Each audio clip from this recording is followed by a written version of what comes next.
everybody, I'm Scott, and thanks for joining us again today for another episode of the RockLove Magazine Podcast, where we celebrate the zine that ran between 1995 and 2001, that post-Nirvana era. But those of you watching know that we celebrate all eras because we love all music all the time from everywhere.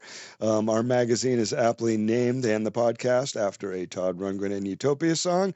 And today we have another wonderful member of our community on the show, John Ferenzik, who you know from many Todd outings, which we're going to go into, as well as a whole bunch of other stuff in his career. Hey, man, how you doing? Good. So far, so good. We'll see if it stays that way. That's a good one. I haven't had that opening yet. Okay, tell us a little bit. Let's go back to the beginning and tell us a little bit about yourself. And you're from Philly, and tell us about growing up and getting into music and early influences and like what set you down the path and everything. Well, I grew up in Philly and actually in Willow Grove outside of Philly. Family moved to Willow Grove, which is a suburb outside of Philly. But originally everybody was from Philly. And so we spent a lot of time in town and growing up. I have a younger brother, a younger sister. What else can I say? We grew up, I took piano lessons when I was 5 and with mixed results because I was a lousy student.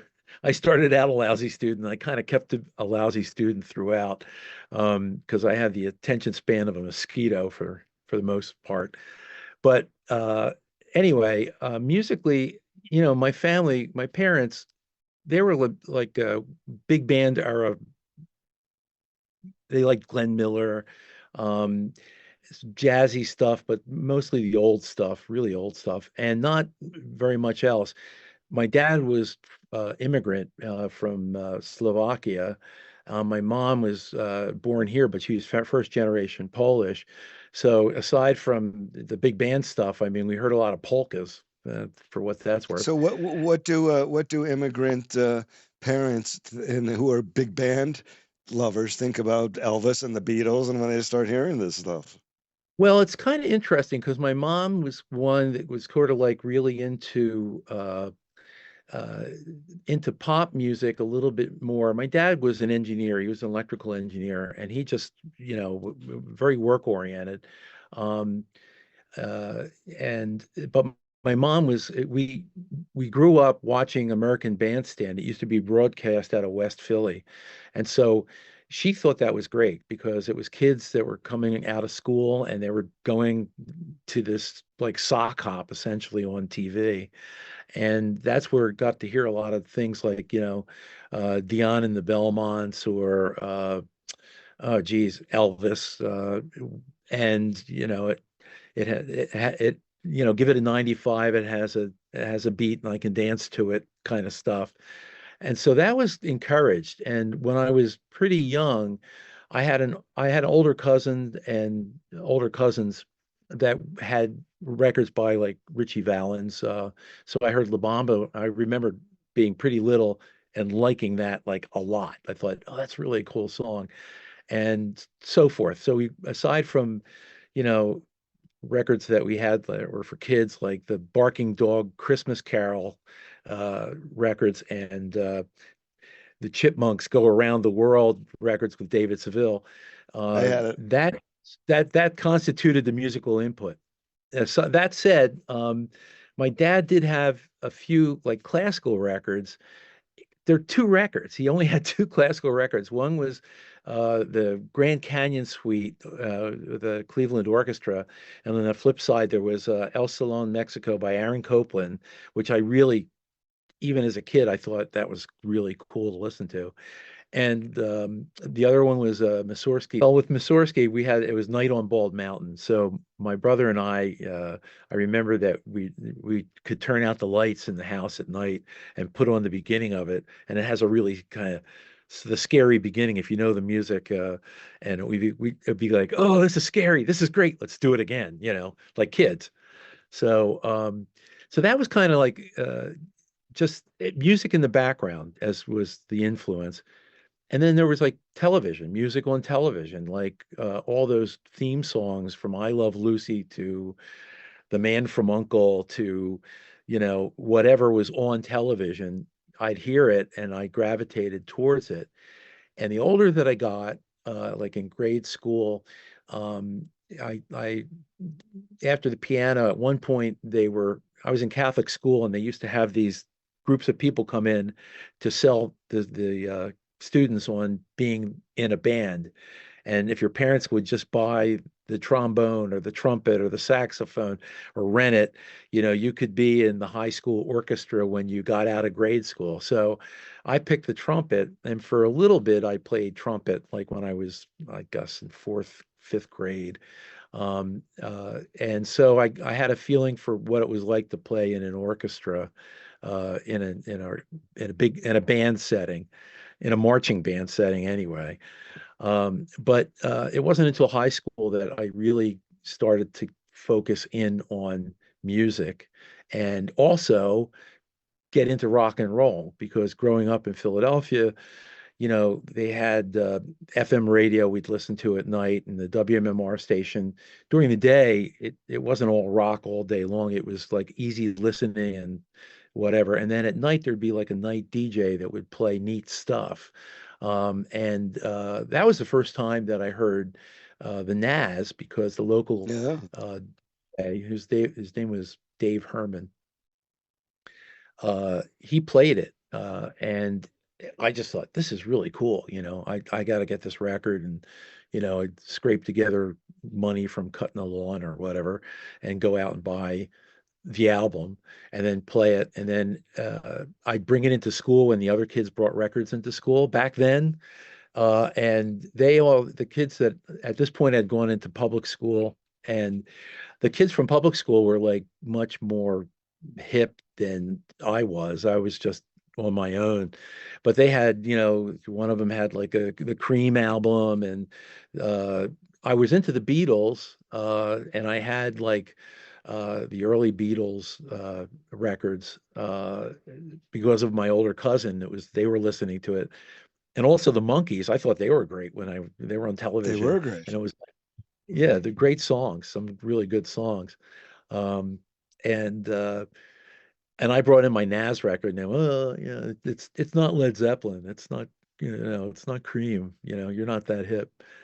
But ultimately, I was vindicated, obviously. Being a Todd I outcast starts at an early age, man. It happens to all of us. I I think there has something to do with that. Yeah, something to being like, you like that? Are you sure? It's kind of okay. All right, that kind of treatment. Starts you down the But life of Todd Who.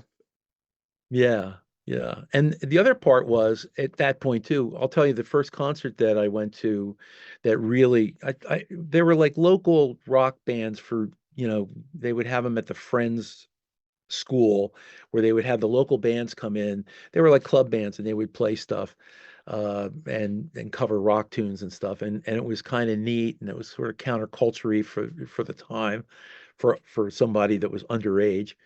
Um, but a friend of mine got tickets to see the Who, and this was at the Spectrum, which is in South Philly. It used to be it was like a hockey rink essentially.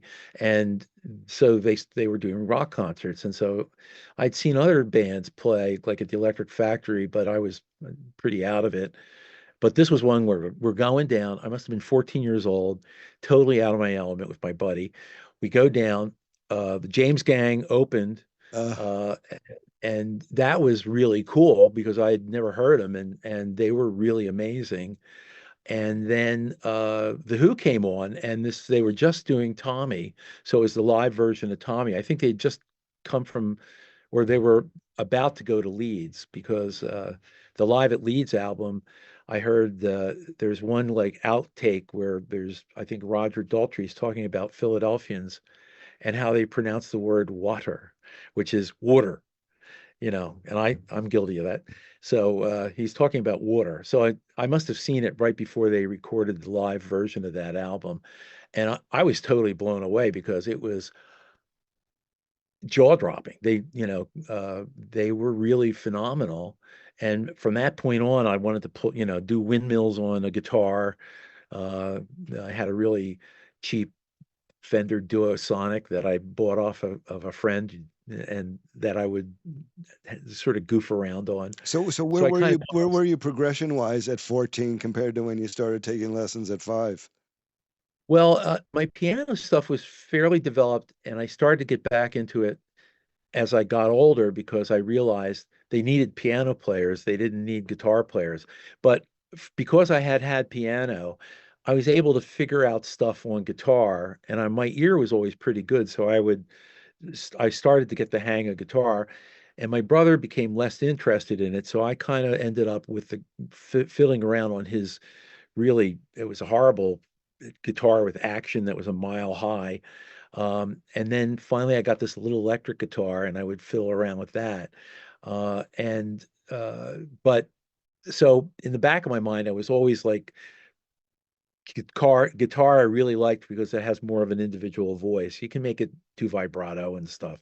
Piano, you're just manning the switches. You kind of press the buttons, you hit the hammers, and the chord voicings and everything to make it unique, I think is more difficult as an instrument to have a personality on a piano than with a guitar because as soon as you hit a note, it's a vocal to me anyway. That's my musical theory on that. So, um, and then as time went on, and by the time I got into high school, I finally got associated with some guys that were uh, really hip as far as what they were into, and that refined my taste. And going through high school, I graduated with one of my friends is Steve Berlin. He's Oh, with nice. Lost Lobe.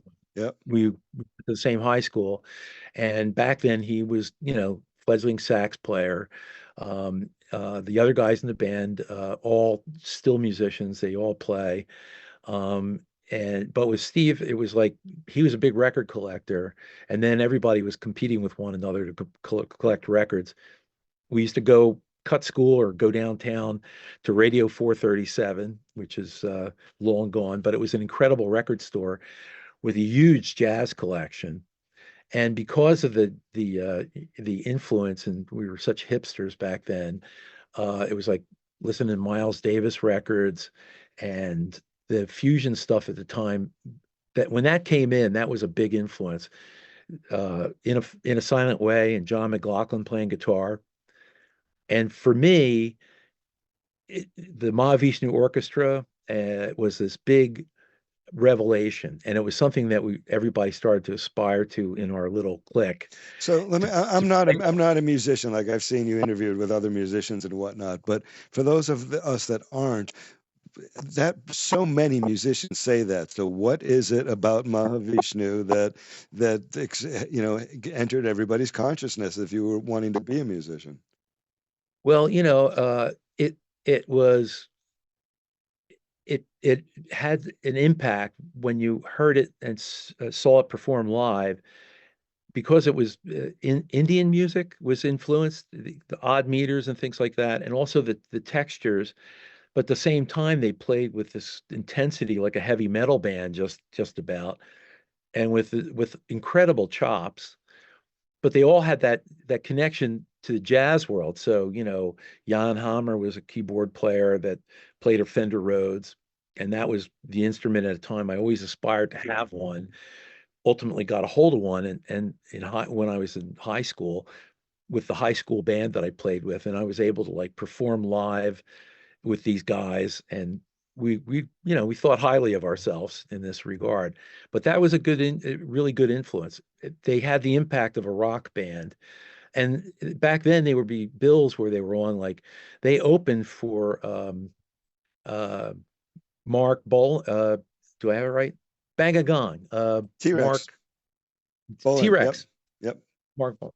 Yeah. Oh my So God, what a show that would be. that that was well, it was like they came out and they were so face melting that when T-Rex came on, it was like, oh, okay, it's just a rock song and it's glammy and we weren't that impressed by the dress up of it at that point. We were into the integrity of the music. So it was like, oh, this is really something. And I saw them at Mahavishnu play in this area and in New York area um, 8 times. I saw them Wow. 8 different times. They played at a local high school early on, and the original version, Billy Cobham is always associated with the big double bass drums, clear set. But the early version, he didn't have that double set. And the first show that they did, we went to at the Villanova Fieldhouse, and they were opening for Jerry Garcia and Bob Weir. That was the headliner. And they opened, and they were felt face melting. It was like, oh my God, this is amazing. And when they got off, and Jerry Garcia and Bob Weir got up there with their band, and it was like, this is really kind of just it's not energetic enough. And it's like, we'll see you guys later. We'll skip out on the main act. So big influence. Also, Weather Report was a big influence. Love Weather Report, Jaco. Oh my God. Yeah, yeah. I have a Jaco story for you too. We can Go get to for it. that. Let's hear. I love Jaco Pastorius. I mean, I grew up with, I'm not a musician, but I grew up, a bunch of my friends became musicians. In fact, my friend Dan Rosengard became the music director at Saturday Night Live for a while. And that's what they listened to. Weather Report and Sea Level and Mahavishnu and all this kind of esoteric stuff, which, I got into as well. Yeah. So, well, and because of Mahavishnu Orchestra, I was also, because of the NAS, I followed Todd's career through the Runt Records into, you know, A Wizard, a True Star. That record to me was really amazing.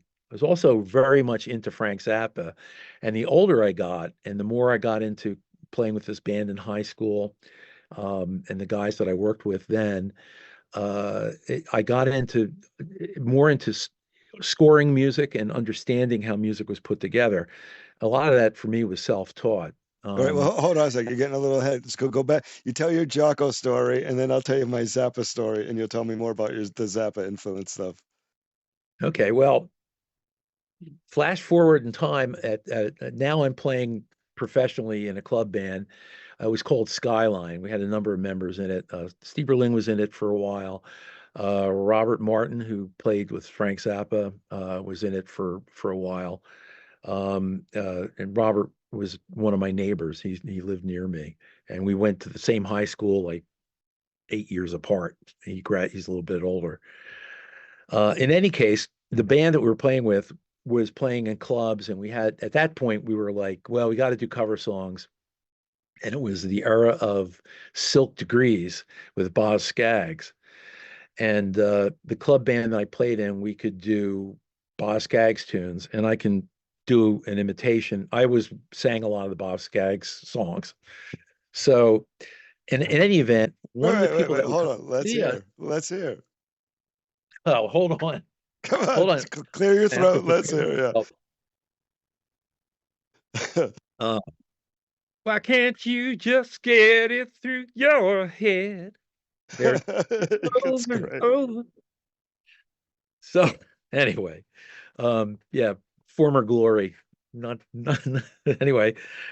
So this band played at local clubs, but one of the guys that came to see us was a sort of friend of the bass player, and it was he would go on about his son. My son is the best, amazing bass player and everything. And his name was Jack Pistorius. So his son was Jaco. We didn't know who Jaco was at this point. My And God. Jack was kind of like he was a lounge singer. He would play like a cocktail drum set, sing Frank Sinatra songs, and he had sort of a gig, a little local gig at a bar. Uh, there, he lived in Norristown, which was sort of a working class town right outside of Philly. Um, so, oh yeah, Jock. Oh, okay, you got a great kid. Oh, he plays baseball. Oh, he's really good. Oh, great. Guy loved the band. The singer that we had at that point, the front man, sounded a lot like David Clayton Thomas. And Jack thought that this was the best. That was so cool. So a little while later, our bass player, Jerry, he comes back and he says, "You got to hear this record." And it's a Jaco Pastorius album. So the first thing I heard was Donna Lee. I was like, oh my God, he's playing Donna Lee, bebop song on a fretless bass. Intonation's unbelievable. And then it's that sound and the fretless bass, that whole thing that he delivered uh, was just so impressive. And then he gets into Weather Report. So because we're associated with through my friend, the bass player, and we end up going to hang out at after a show. Jaco came to see his dad play at a club. And so all the club was like a businessman's club, like after work, there's all these suits and ties sitting around the bar. But because Jaco Pastorius is there, there's all these, grungy types like myself and they're musicians that are there to see Jaco play and hang out. And Jack does his whole show, which is like a review, and everybody on the staff of the club had like a waitress would come out and sing Judy Garland songs, or there was one waiter that did Al Jolson with jazz hands, and then Jack would do his cover tunes and take a break, and then he let Jaco come up. Oh, my son Jaco's going to play, and Jaco came up and just started playing solo bass. And it was like, we're hanging out with Jaco Pastorius. This is really great. So after this breaks down, we get to go back to Jack's house. Like I said, you want to go back? I said, yeah, we can hang out, get to talk to Jaco and everything. So we're at the house and Jaco's there, and he was amplified on substances for the most part. I think there's probably a lot of cocaine and drinking beer, and we all were pretty guilty of that stuff. He had two girls with him. They were hangers on, and he was playing like cassette tapes of him playing with I think it was Mitch Ryder and the Detroit Wheels, Oh. CC Ryder, right? Because he played down in Fort Lauderdale, and he's playing all this R&B stuff, and I'm thinking like, wow, he's like started as a basic meat and potatoes player, but he just had all this extra stuff going on. And so I sat down and he had charts with him from the Mr. Gone album, which was the second Weather Report album after Heavy Weather. It was the first record he was on, and he had charts on it for things he wrote. So he wrote out charts, and he was like really proud of that, despite all the fact that all these people were hanging around like, oh, we're hanging around with this famous bass player, So I was pretty impressed by A lot of him. people who do that say that to me because so few, I guess, because not enough people do it. So if you're able to translate music on the charts and whatnot, you're in the minority. So I mean, Bruce McDaniel told me the same thing, of that he feels like he has an advantage to anybody because of that. When that comes about. I did get a good amount of good advice, and it was great having two really, really skilled and really educated musicians in the house, because I was able to ask questions that I would have needed to go to music school to get the answers for. And I'm lucky that I had that experience, because a lot of my friends that are, self-taught or whatever, don't have the academic bits, right? They don't read music well. They don't understand harmony or arranging or things like that. But I was always able to ask questions of my parents, which was fantastic. And I became very good at writing music, not composing music, but like writing it down. And that became my chore. I didn't have to mow the lawn or anything like that. I had to transcribe songs that my mom wanted to play, because she hated writing music. So she would hear some song on the radio, Alfie or something, and say, go write that out for me. And I would go write it out for her, and she'd pay me like $1 a page to write it out. And that was my chore. And consequently, I still really love the act of physically writing music, and I do it a lot. And, now I use a computer most of the time, but there's something beautiful about handwritten music that I still really, really appreciate, and I try to do. Tell me a little bit more about that. So, what is it? What is the difference in the language when you put it on paper? And again, it's not a composition. It's a transcription. So, what does it do for your brain? What does it do for your understanding of the song and the music when you do that?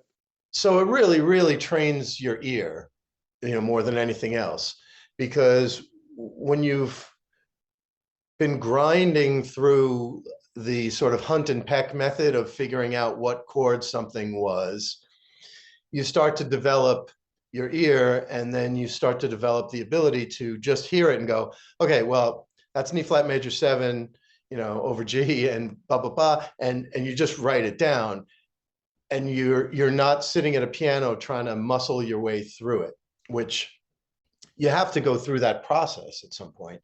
But to be able to just hear a song and then be able to play it is a very, very useful skill for a musician of any kind to have. And the more professional musicians you're around, the more it just sort of becomes the expectation that we're going to run through this song once, and that's it. You're expected to be able to play it thereafter. So did you ever tell did you ever tell Jack that, when you told me about your son Jaco, I was like, oh yeah, right, my son's a great bass player. Well, not after that, not much. Wasn't much contact with Jack or Jaco. I mean, Jaco went on to do the rest of a Weather Report tour, and then I'd hear a lot of anecdotal things about him that weren't so positive, where he was really on the streets and stuff.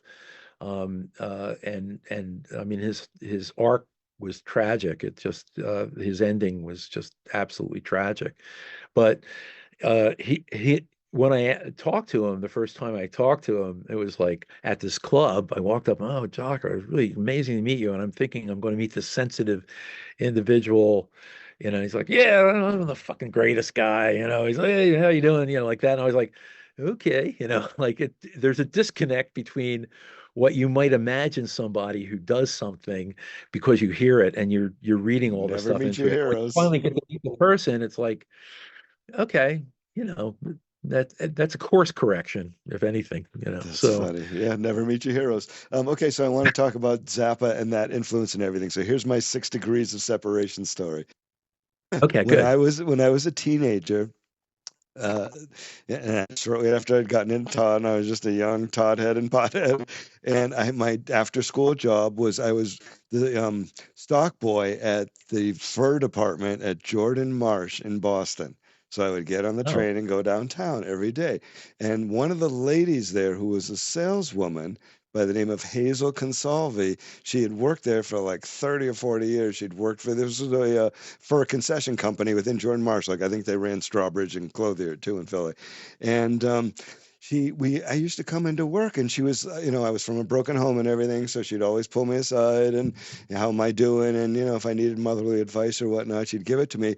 But she would always regale us with these stories about her daughter, Dale Consalvi, who was at the time a bunny at the Playboy Bunny Club in Boston, which was not stripping. They just wore those little bunny uniforms. And in 1975, she becomes like Bunny of the Year for the Northeast or whatever, and gets sent out to California to meet with Hef and everything.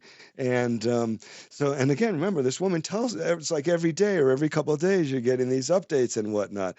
And next thing you know, her daughter Dale runs into Frank.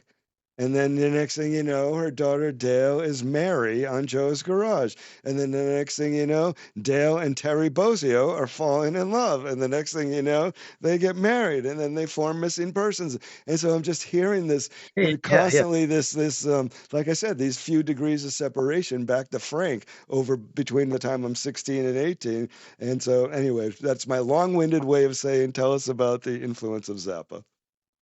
Oh, okay. Well, early on, again, it made no sense, but I know. No, that's I'm putting it together because I always think of Dale Bozzio and Terry Bozzio and Missing Persons, and then the connection backwards to Zappa, and that Joe's Garage was like in heavy rotation when I bought the record. I mean, I have everything that Zappa ever put out, most of everything he ever put out, and I was very much influenced by him, along with the fact that. And the interesting thing was, like a lot of people say, the first thing I heard was like Freak Out album or We're Only in It for the Money. And I had heard those things, but it wasn't until there was the 200 Motels album, and I bought the double album, and it had all this stuff inside. And again, it had a lot of this orchestral stuff with sheet music. And at this point, I was really into or listening to modern classical music, listening to the orchestrations of things. And it was like, oh, this is really interesting to see how it's written out, or because I'd hear what he did and it sounded intriguing. And you can listen to his stuff over and over again and find things within it. You know, once you get past the yellow snow and please don't eat the yellow snow and, gross out stuff, um, there's all this detail in what he did. And then the fact that he talked about Edgar Varese and then I was like, well, I'm going to check out Edgar Varese or Anton Weber, the modern 12-tone, atonal composers. And so that was the influence. And then, but really, I really got off on uh, the Hot Rats album, because that was the first, like, it's instrumental. It wasn't there's, aside from the one Captain Beefheart song, which I was pretty cool, um, Willie the Pimp. The rest of the record was his orchestrations and these really kind of interesting, sped up sounds of instruments and things like that. Very intriguing. And his guitar playing at that point, I was like, okay, this is really neat. This is the future of guitar, for me. So that was a big influence, you know. And then going forward, the band that I mentioned, coming out of high school, we had this band Skyline, and the most expanded lineup had two keyboard players, and the other keyboard player was Robert Martin, who ultimately toured multiple times with Zappa. And Bob was just this amazing musician. He had been playing in a South Jersey, New Jersey club band that was really a big deal. And then we had this kind of band, and we were doing original songs. At this point, I'm writing songs, and we're working together and working out stuff to play live as an original act. But he played saxophone, he played French horn. He was just so all around talented. And that, because of that and his background, I was like, well, I've got to be able to be at least as good as that, or I have to rise to that occasion. And years later, when he was touring with Zappa, I got to go see a couple shows on the guest list and go backstage. Um, I got to meet Frank very briefly, and the most positive thing that Bob said, Bob introduced me, says, "This is John. We played in a band together. He's one of the other guys, aside from you, Frank, that really influenced me as far as composition and stuff." I was really, quite honored, And Frank Zappa was like, "Okay, good to meet you." Boom, out of the room. He was infamous for being like pretty curt backstage. But so yeah, so it's one degree of separation there. And also just the fact that with the Mahavishnu Orchestra, I saw them open for Frank Zappa. And so the Mahavishnu Orchestra came out again at the Spectrum. They were off the charts in power. And I could see the whole time backstage, the guys, John McLaughlin and other guys in the band were backstage checking out. Uh, uh, I mean, they were checking out Zappa. Zappa was checking out John McLaughlin, and I was like, oh, okay. And then after that was kind of like a period of time where Zappa started, doing all this guitar, you know, shut up and play your guitar series of records, and doing a lot more soloing and shredding essentially. So I thought that was pretty cool. So But before yeah, I move big. on, what is Go it ahead. about Frank's music that, again, for a layman, that about the complexity, about the mixing of different styles and classical music underpinnings and whatnot? Like, what is it that's so different and unique, and why nope, like there's not another Frank? No, well, I think that he really embodied. It, it was like he was doing what all the 20th century composers were doing on this level that was commercial, because he was this blues rock influenced guitar player, on top of the fact that he was musically literate on a unique level. His music is incredibly complex, and there are things that when if you don't know it's Frank Zappa, but you're just hearing a segment of his music, you'll go, "Wow, what is that? That's a really beautiful melody," or it's so evocative and unique, and it's just juxtaposed within this framework of attention getting, uh, fart jokes, sexual innuendo, sexual not innuendos in your face, and crudity that just was jarring and daring, and you'd pay that would be the jarring part. I can see why people would be offended or just hate the guy because of that, because of some of the things that he's done, or take it to heart. But the truth was, he was a really thoughtful person, uh, and a composer, and inside that framework that got all the attention, there was this music that he was really that he did that, and it laser like focus on this stuff. And when you hear it, you start to hear these elements. And if somebody tells you about it, points it out, like check out the section, a couple times you hear that and you go like, oh, I get it. And live, the last bands that he had, they were big bands, so they had a horn section and everything. The arrangements were complex, and they could segue from something that was totally rocking out into this orchestral magnificence, and into this improvisational thing where he would just call out, things off the cuff that were just spontaneous. So every show was different. Seeing a couple different shows, they didn't repeat themselves. It wasn't like you're going to see the same hits every time. So I guess I don't know if that's all a selling point, then that's it. Well, and I would agree with that. And in fact, talk about somebody who would reinvent the music all the time and would never play it the same way twice. That was Frank, because he would tweak the music to the ensemble that he had. So if he had a band that was structured more like a rock band, he would play that piece like it's a rock band piece. If he had a big band with horns in it and everything else, he would play it like it was a jazz big band piece. He was not precious about the recording, right?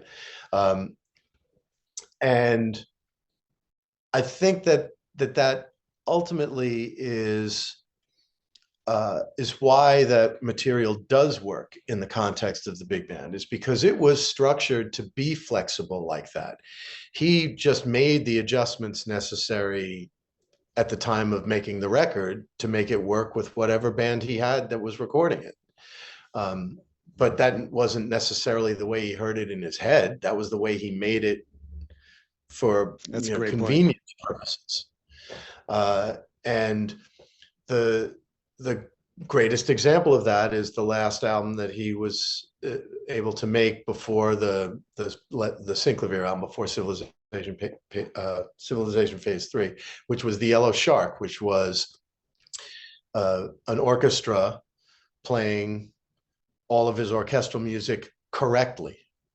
That was the hard part, because he would hire these professional orchestras who looked down on him as a composer, and they would phone in the performances and they would make mistakes because these are hard things. But they wouldn't care, it's like, well, what difference does it make? Some rock guy. But this orchestra took it seriously. And Frank was already in the late stages of cancer at that point. But the look on his face, this is somebody who never had a moment without snark in his whole life. And the look on his face, watching that orchestra take his music seriously and play it correctly, was a look that no one had ever seen on his face before. It was a joy and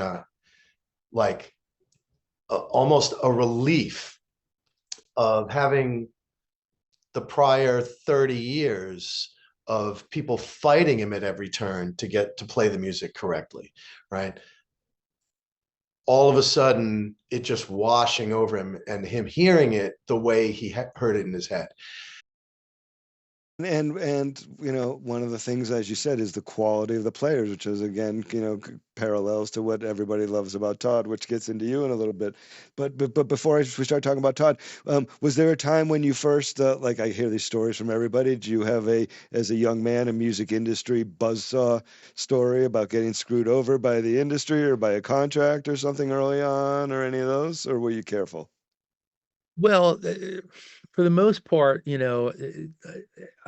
early on, I got the idea that in the local scene, there was during the 80s and stuff, I had already been playing in club band, and there was a local manager that would put together people with acts that were aspiring to be, on MTV and make records.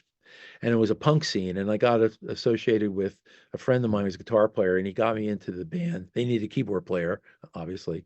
Robert Hazard, Robert Hazard and the Heroes, and he's the guy who wrote "Girls Just Want to Have Fun." And his song that was an MTV song was "Escalator of Life," and that was my introduction. Prior to that, I've been playing in club bands. We're playing Boz Scaggs tunes and Pink Suits and stuff, and playing weddings for covering all kinds of stuff, R&B mostly. And then, okay, now you're playing. You're going to listen to. You're going to be playing at a grungy club, opening for Richard Hell and the Voidoids, or, Steel Tips, or Wow, the that's quite bands a that. change. Yeah. Well, it was like it, and it was kind of I was at the age where, that was kind of the hang, like punks. So I was involved with the band. I was the one guy that had, because I had keyboards. I used to travel with a Hammond organ, Fender Rhodes 88 keyboard, um, a clavinet, a mini Moog, a PA equipment, and everybody else's equipment. I was always hired. They say, get him in the band, and you're going to actually get paid because you're going to help roadie. So I did that, and other times I would just get hired because I had the van, and I would get the instruments to the gig, help load out, help load in, and do that. And I realized that the guys in the band were they're quibbling over their $25, $10 or whatever they'd make for their big showcase debut, but I'd still get $50 for a night's worth of work in 1980, 79, $80. So um, that to me was like, well, you're going to make a living, but this is part of it. That's not divorced from, you just can't be playing and enjoying playing. That's always going to be part of it. And then I realized after a point, and I wasn't happy about it, that if I made any money, it was doing gigs that I wasn't thrilled to be doing, like playing, weddings and bar mitzvahs and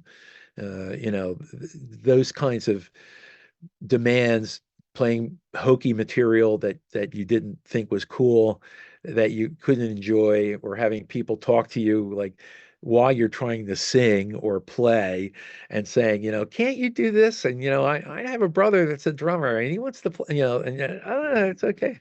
And no, I'm sorry, we're not zoned for that. I'm sorry, it was, and so Nice. it was very, very at a certain point, and I was struggling too. I was couldn't pay rent. It was like, just struggling every month. So there was a certain point in time where I was like, I got to do something else. And there was like one of those matchbooks, like bright, ambitious, going nowhere, learn how to write computer code, go to the computer learning center, So it was like, I better do something, because at this point I'd already gone to music school for Temple.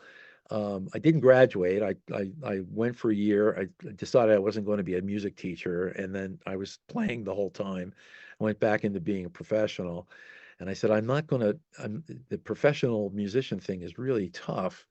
I got to do something else. So I went to computer school for like 6 months, and it was like the thing: you go 6 months, learn how to write assembler and COBOL for IBM mainframe computers, and we will help place you with a hire.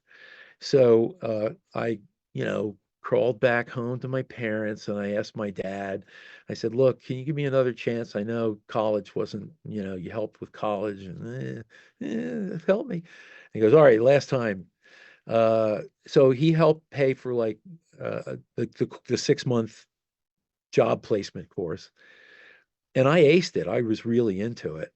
So that led me into being a full-time computer COBOL programmer analyst. And I did that for about 18 years, simultaneously with playing weekends with weddings and doing whatever Wow. else I could do, So, uh, but I realized once I had this, white collar corporate job, I was making good money. Like within a couple of years, I could jump from job to job and I was like, doubling my salary and so forth. And I could buy equipment that I wanted. I could pay for things that I wanted to do. I bought recording time to record music that I wrote, and got my chops together on that level. And then I was able to do the gigs that I like to do. And that's what happened was ultimately, and ties in with Todd, was meeting Jesse Gress way back in the early 80s. And we hit it off really well.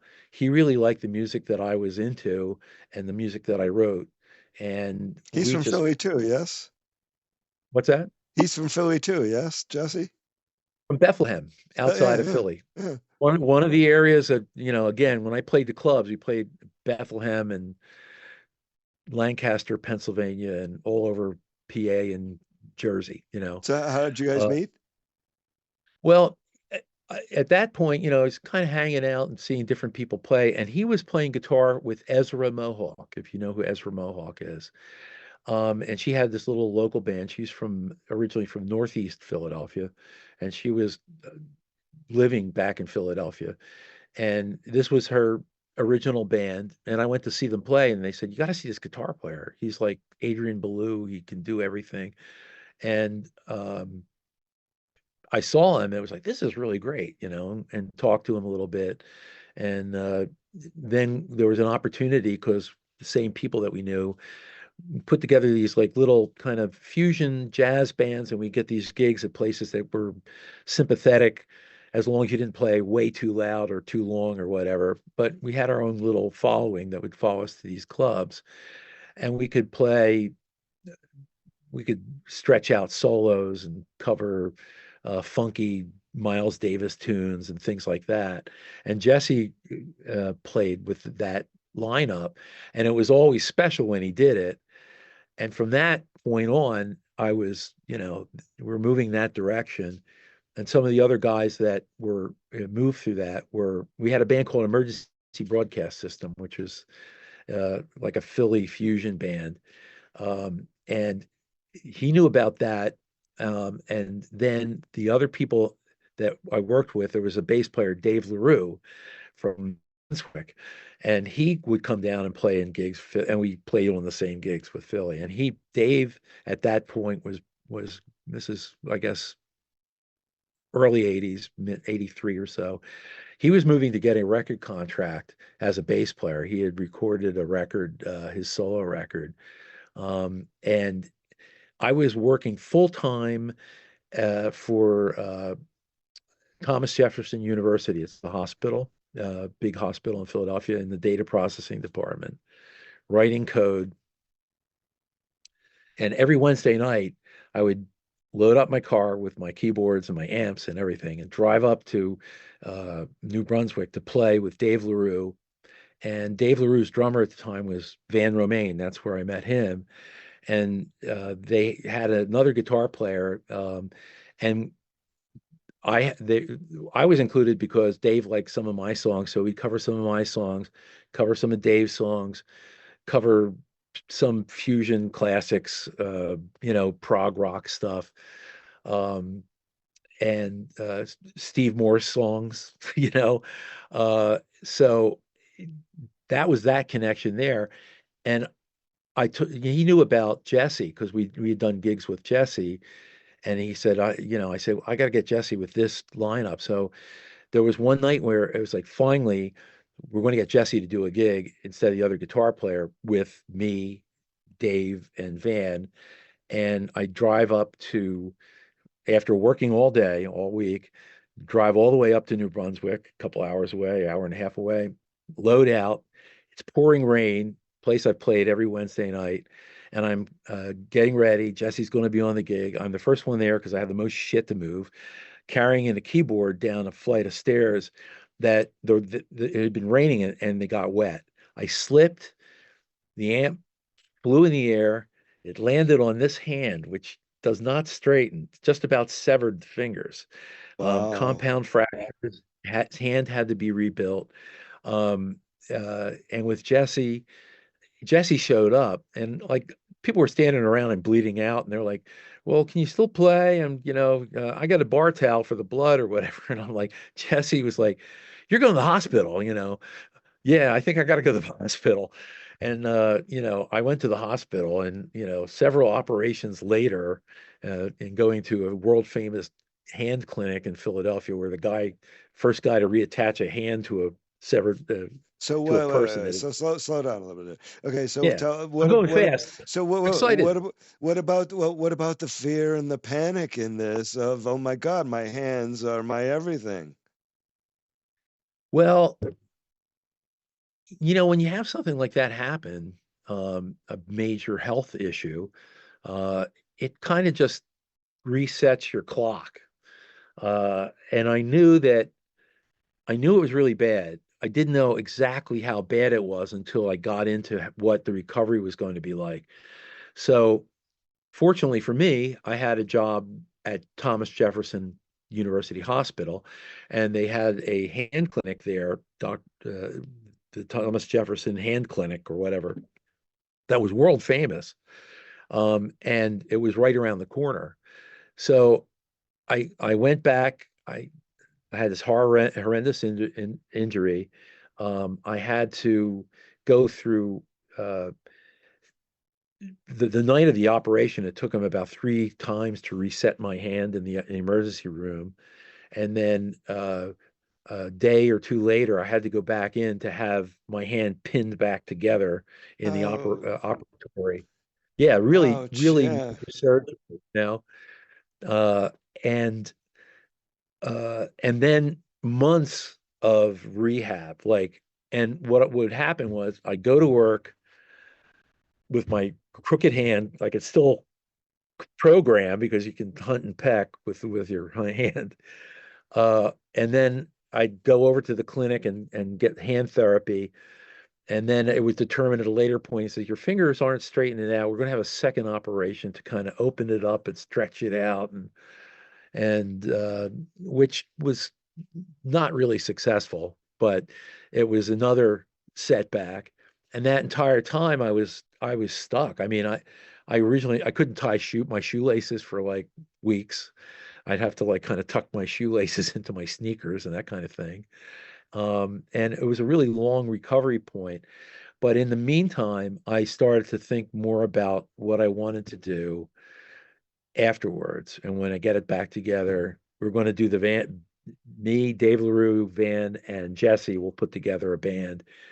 And I finally got to the point where I could, and we put together a band, and we opened for Bill Frisell and John Schofield. They were playing with Bass Desires, Mark Johnson's band, and Pete Erskine was on drums. I got his name right, from Weather Report. And Mark Johnson, obviously, on bass. So we opened for them, and it was a really great experience. A cool band. And it was like, we're going to do this again, right? And then Jesse moves to San Francisco. He went to San Francisco, and it's like, well, I guess that's not going to happen. So I'm going to have to do other things. So I kept in touch with Jesse, and I would go out and visit him in San Francisco from time to time. And it got to be a point where I was going to record my first CD. Okay, And hold on a second. Hold on. Oh, let's go come back to that in a second. go ahead. So, but just because this is too interesting. So, so as you're going through recovery, when you start to play, what's the difficulty? What's the problems? What do you have to adjust from the way your hand was before and everything? And what is it, guitar and piano? Like what, like I said, what are the challenges that are coming out of it? Well, my left hand wasn't damaged, so I could fret the guitar, and my right hand was kind of like, so I started doing more of that and fiddling around on the guitar more in earnest, and the other part was with the piano, and still to this day, uh, things where it's like my brain thinks my middle finger is still straight. And all fingers were broken, but this one was really smashed. And so I have to really warm up and work it out to make my middle finger get to the right note. And I know I'm going to have trouble with it. It hasn't changed. It's gotten a little better over time, but it hasn't really changed. So it's always been, that would be a limitation. Maybe it's part of my style at this point, the way I flub notes with that finger, is my signature, I Well, I guess. imagine you're at the point now, all these years later, where it doesn't stop you from getting anywhere you need to get on the keyboard, does it? Not really, no. And more and more I'm using it, I'm composing more and more, and then I kind of rise to the challenge of having to play stuff. Uh, which that's kind of the characteristic of doing Todd's gig, because after Jesse did the Second Wind tour, that's when I got to sort of hang out and be part of it. And then the next tour came up, and um, and it was like Todd wants to do something with somebody that can double on guitar and plays keyboards. And Jesse said, "Well, I have a friend." And Todd had already met me, and he actually had seen Jesse and I play together up in Woodstock with a band that we put together to do like a one-off show at the Bearsville Theater. And so I was in, for better or worse. I didn't know what I was in for. And then I found out in short order what I was in for. I'd have to just really get it together with Todd's methodology, which was, well, here it is. Just learn it. Just pick it out by ear. Oh, and here's the sounds. And I was never like I'm a keyboard player that just wants to play Mr. Factory preset, or just want to play piano or Hammond organ or Fender Rhodes, or I don't like to switch around, or and now it's like, well, you're going to be the mountains and the ocean in the background, and then we need birds tweeting and that kind of thing. That all you do in the back line. You provide a lot of pads and supporting arrangements. And so with Todd's, that came into it, and I was never a big user of MIDI prior to that. But since my computer stuff, my computer orientation, I got into it, and I was able to figure out how to do things. And that became an asset for the gig as we went along. I could program things and have them ready for the show, that kind of thing. I'd have to make a lot of editorial decisions. If I made an editorial decision, say, that didn't fit what Todd liked, I'd hear about it, and then I'd have to adjust. But that's like with any gig, you have to do that. Right. Okay, before we talk more about Todd, so let's talk about Jesse a little bit more. May he rest in peace. So what was unique about Jesse as a guitar player and his style and what he had? I mean, and here's somebody again who was proficient enough to be able to, be at one of the leading guitar press magazines, basically teaching and telling the world, here's how you play guitar. Yeah. Well, I mean, first of all, before we get into that, he was a dear friend, and there's not a day that goes by that I don't think about him. I have a lot of pictures of him, Nice. his memories of the guy, and we had a really long association. His both had Eastern European backgrounds. His father was a doctor, and but they come from Slovak backgrounds, so we have that in common. And same sense of humor, and the record collecting thing. He was a big record collector, and I used to. There's a Philadelphia Record Exchange, which is infamous, like a used record store in Philly. It's been around for a long time, but I used to hang out there all the time after work, and we'd listen to all kinds of stuff there. My friends that worked there, and you come in there, somebody would bring a 6-pack of beer. They'd stay open as late as they could, and you hang out and you listen to things. And Jesse was it when he was in town.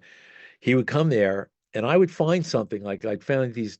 I remember I found these industrial records, like sell Pepsi Cola, you know, kind of jingle records that they use for sales meetings I guess in the late 50s and 60s. They have these long playing records with like put the sizzle in the steak kind of things with orchestrations. And I told him about it, and it was like, oh, and it's next thing I know, he's had like he'd have a complete collection of these things. Like he'd find this stuff. So I think I'm guilty of having him, hoard things like that. So I would set him off in a direction. If I found some unique electronic artist, I'd find that he would find versions of it, CD versions of it, album versions of it, electronic music stuff, and so forth. And he shared a lot of stuff with me too in terms of his taste, and we had like the same things. We liked a lot of the same things. Both of us were big Jeff Beck fans, even more than just any other guitar player. And my first Jeff Beck record, I was a kid, I didn't know any better. I got Truth, which is that first Jeff Beck solo record, and I played it over and over and over again. I wasn't really playing guitar at that point, but I just liked what it was. And years later, here I'm playing with somebody who can play every Jeff Beck lick, and everybody else is. Wow. Tell us about Jeff Beck, what that experience was like touring with him, being able to see that and witness that. And then what do you learn? What do you learn being out with a master? Oh, man. Jeff Beck goes back to when I was a teenager. I have a black Gibson Les Paul sitting back there that I actually bought because of Jeff Beck. I think it's right here. But grab it. Yeah. Yeah, this was the guitar that I bought when I was 15 years old. Wow. and I went to the music store, and I had a copy of the Blow by Blow album by Jeff Beck. And I went to the store, a music store, and I brought the album cover, and I said, I want that guitar. And it was a Gibson Les Paul, and I didn't really know much about guitars, but I bought it for $450. I should have bought 10. And so fast forward, 30 years later, my agent calls me and says, you're going to be opening up for Jeff Beck on a tour. And I just couldn't believe it. And to go and play with Jeff was such a dream come true, but to see him, every day doing sound check, he would come out on the stage and play. I'm not kidding you. He would play for almost an hour. Like his sound check was half the show, So he didn't look like he was just kind of running through the motions. He just was like, let's play this song, let's play that song. And I would just sit in the middle of the theater. I'd be the only one in the seat watching Jeff Beck do a sound check. And it was so amazing because he is the master. Jeff was the master, and I'm so sad that he's gone. But he was so nice to me. He was so humble. He was very funny. He was always cracking jokes. And when I first went on the road with him, I wanted to talk to him, but I kept missing him. Every time I'd come off stage, he'd be going that way, and I kept missing him. And his manager said, if you wait by the store, Jeff's going to come out, and you could say hi to him.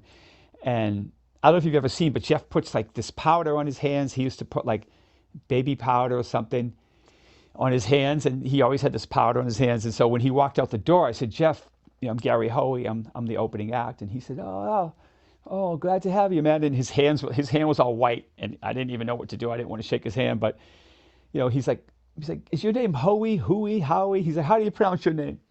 And he laughed, and we had a good laugh about it. But he just inspired me because every night I would watch him play, and it was the closest thing to perfection that I've ever seen, because he just night after night, he was so perfect. And even when he did something that, maybe thought it wasn't perfect, he would always make it perfect in a way with his creativity. So I think if you talk to any guitar player, from Eric Clapton to Jimmy Page, they'll all say Jeff was the man. He was the man that we all looked up to. So I Why? will, Can you like for layman, what was it that he did with the instrument that we should all remember, I guess, is the way, and take going forward? well, it was a few things. I mean, if you look at his legacy, going back to the Yardbirds, and everything he did, and Rod Stewart and everything, and then when he put out that groundbreaking album Blow by Blow, which had "'Cause We've Ended as Lovers," it had which Stevie Wonder wrote, and it had all these other songs that were kind of a mixture of rock and almost like jazz fusion. That was an album that just turned everybody upside down.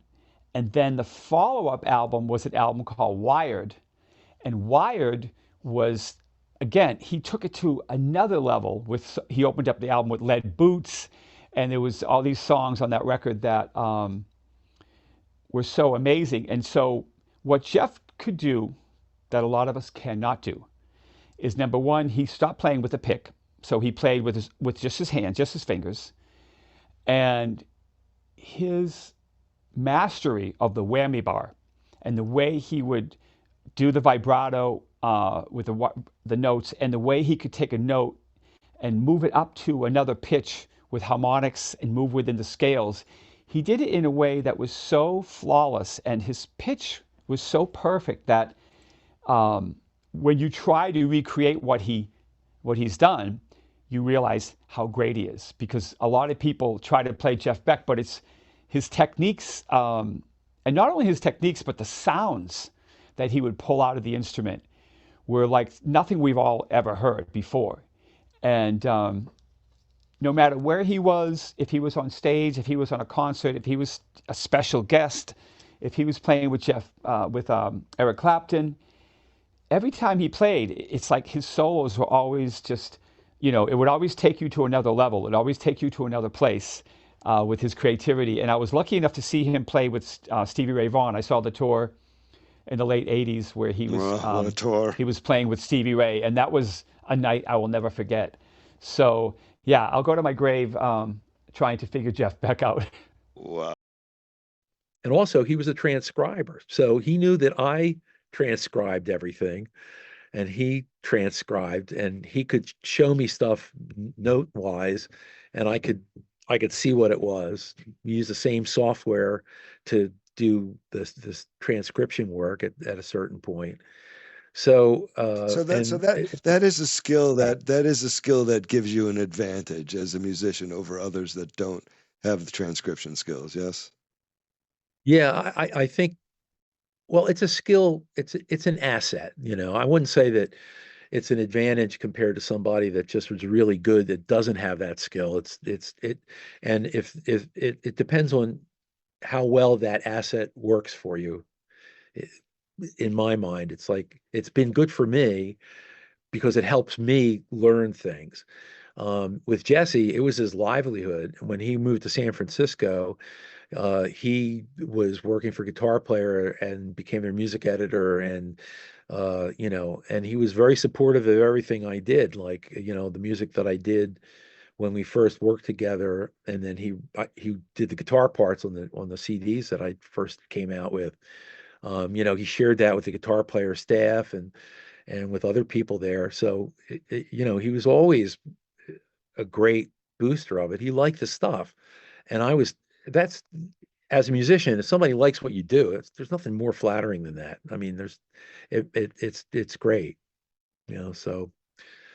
But what about his guitar? What about the guitar chops? They're considerable.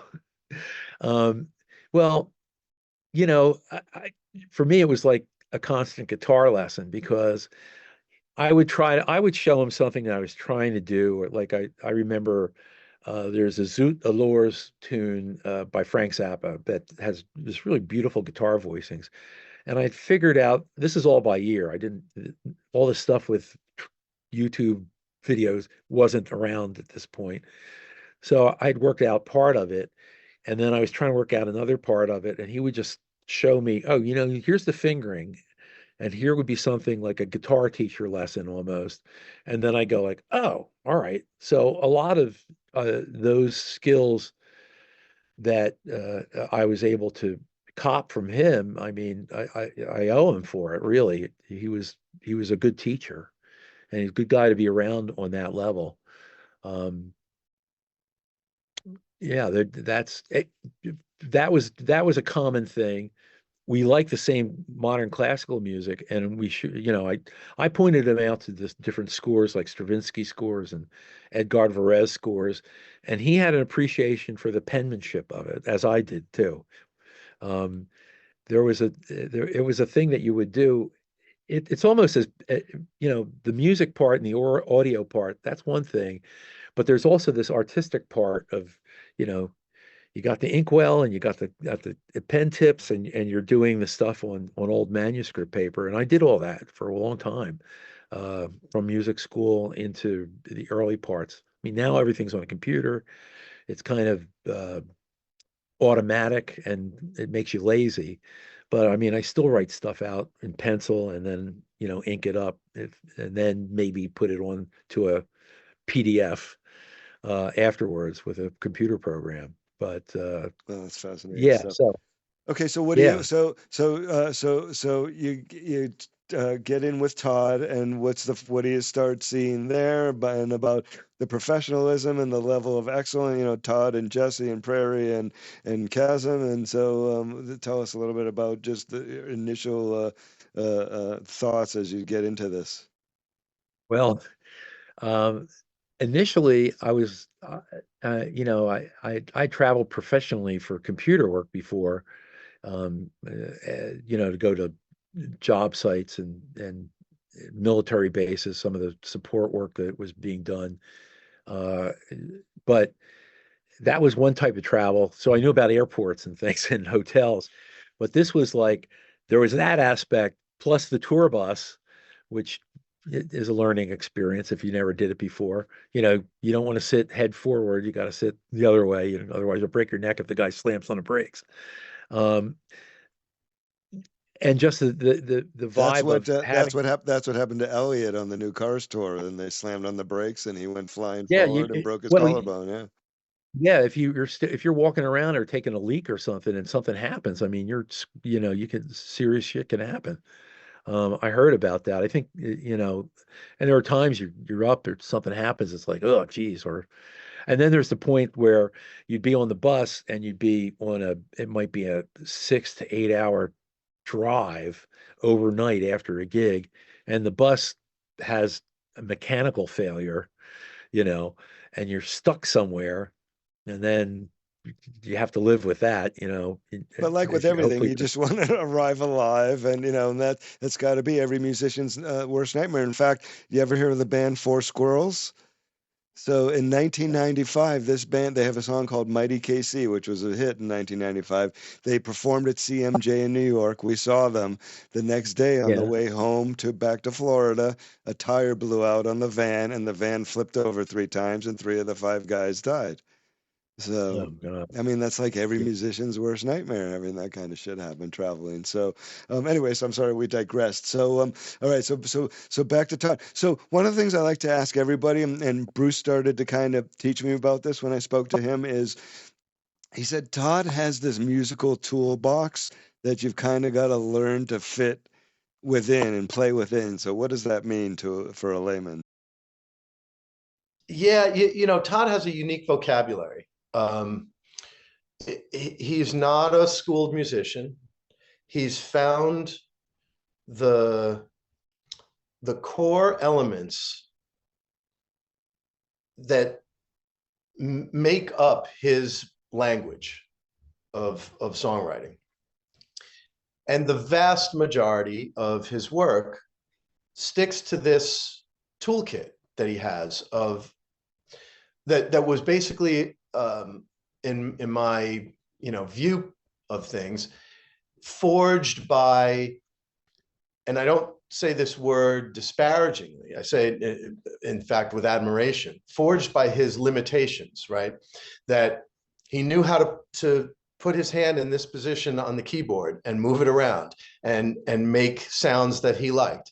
And he does the same thing on the guitar. The positions that he uses on the guitar are a very specific toolkit.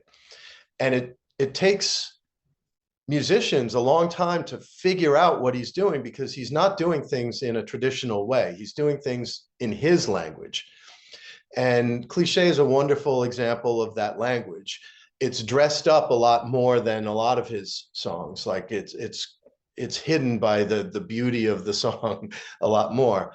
But you'll hear the same language in Can We Still Be Friends that you hear in Compassion. You'll hear the same language in Cliché that you hear in Common Man, but they're completely different songs, and they're presented in such a way that language is just a means of getting his thoughts to you, right? That's his toolkit to do so.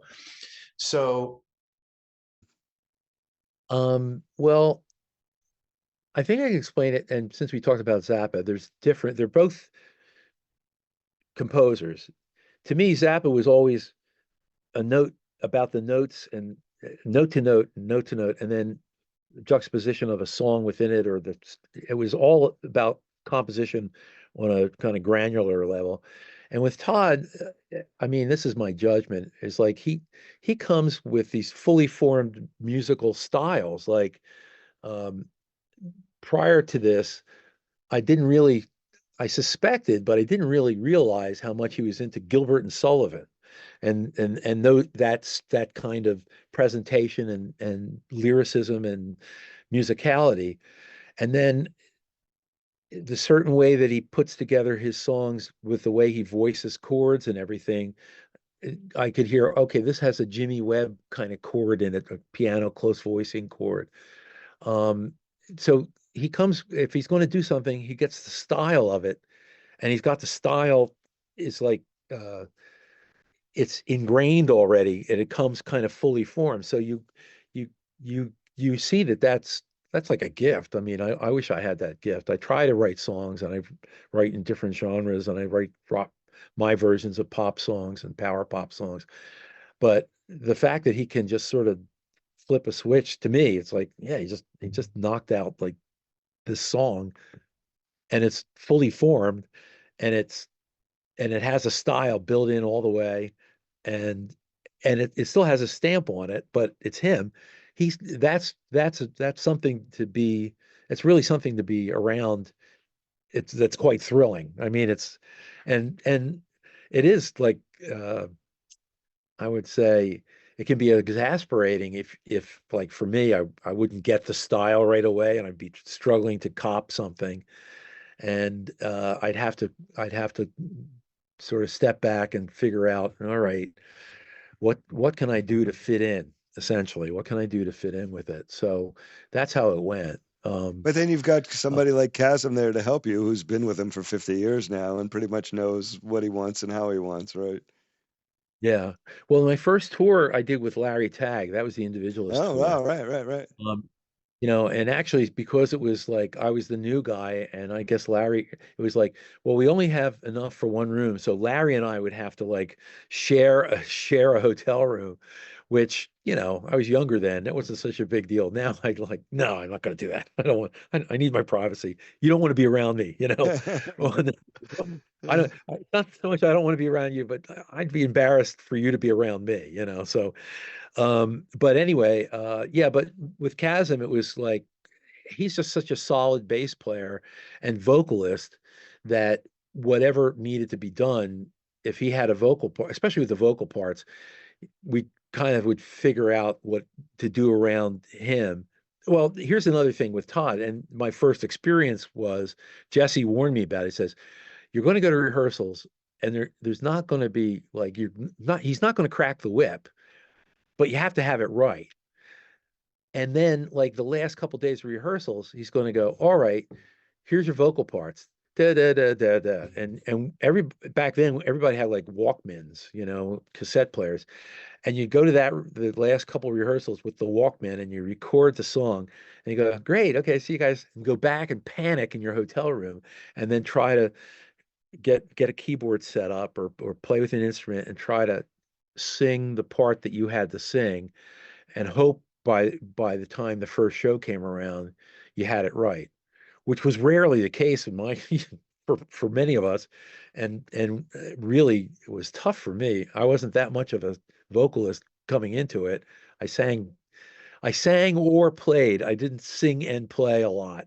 So Todd's thing was like, I better start singing and playing a lot more than I used to. And you can play something that's totally different than what you have to sing. And rhythmically, that takes a little bit of coordination. And that's something that it got better, I think, with time. I mean, others could be the judge of that, but I think it got better for me, it seemed like it got better. It's the only way to make them better. So Yeah. So then what's it like, the rest of having him as a boss and whatnot?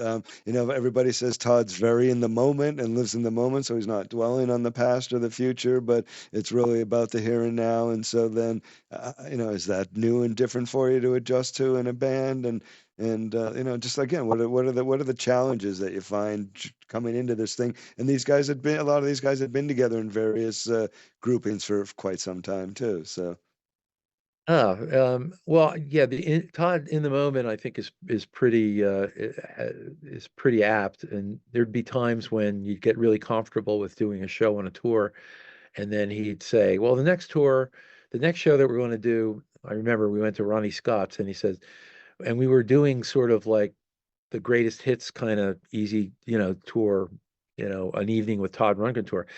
Well, for the first set, I want to do the Tiki stuff. And I went, oh, well, I played that, but I haven't played it. And so we're going to do these songs. And the second set, we're going to do the rock songs. And I was like, well, the rock songs I'm a little more conversant with or easygoing, but I'm going to have to remember, you know, hello, it's me in a different arrangement or whatever, and be able to play it when I haven't played it for years. And we're playing at Ronnie Scott's. So we did it. It was pretty interesting and is night. that hard? That's going back to, like you say, your brain knows that song innately one way, and now it's got to come out. Like, is that a challenge too, getting those two things to sync? Oh yeah.